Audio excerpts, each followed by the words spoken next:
Now, to understand how to sow seed for financial breakthrough, you need to understand why the Apostle Paul talked about seed sowing in 2 Corinthians chapter 9 verse 6, where this idea of seed sowing is being adopted.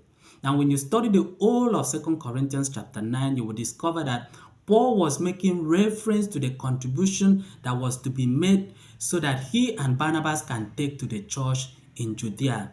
Now, why was this contribution to be made?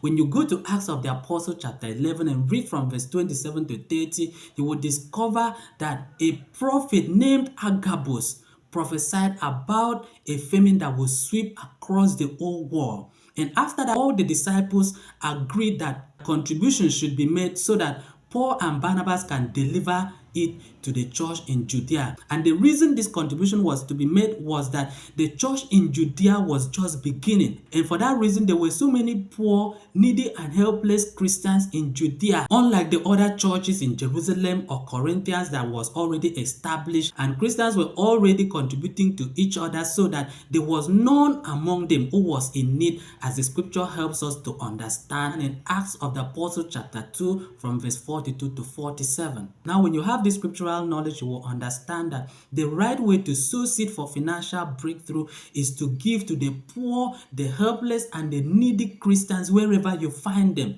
and not to give to your pastor who already has enough for himself and his family. Now, if you need to understand this message more, I have a full video where I explore all these scriptural passages, and I'm going to drop its link for you in the description, comment section, or bio of this video so you can follow and watch that video. Remain blessed.